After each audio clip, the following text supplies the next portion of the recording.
যাদের বাবা নাই তারা জানে বাবা না থাকার কি জ্বালা। এখন ঘরে ঝগড়া করেন, এখন ভাল লাগে না আব্বা আম্মার। এখন আব্বা এই ভুল ধরে, আম্মা এইটা বলে, এখন অনেক অসহ্য লাগে। যেদিন চলে যাবে ওই দিন বুঝতে পারবেন মাথার উপর থেকে ছাতাটা নাই হয়ে গেছে, বট বৃক্ষটা চলে গিয়েছে, আর উপদেশ দেওয়ার মতো কেউ। যাদের বাবা নাই তারা জানে বাবা না থাকার কি জ্বালা। এখন ঘরে ঝগড়া করেন, এখন ভাল লাগে না আব্বা আম্মার।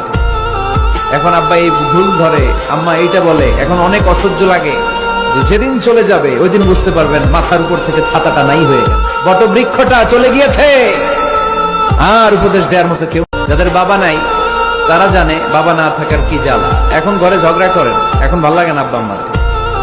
এখন আব্বা এই ভুল ধরে, আম্মা এইটা বলে, এখন অনেক অসহ্য লাগে। যেদিন চলে যাবে ওই দিন বুঝতে পারবেন মাথার উপর থেকে ছাতাটা নাই হয়ে গেছে, বট বৃক্ষটা চলে গিয়েছে, আর উপদেশ দেওয়ার মতো কেউ।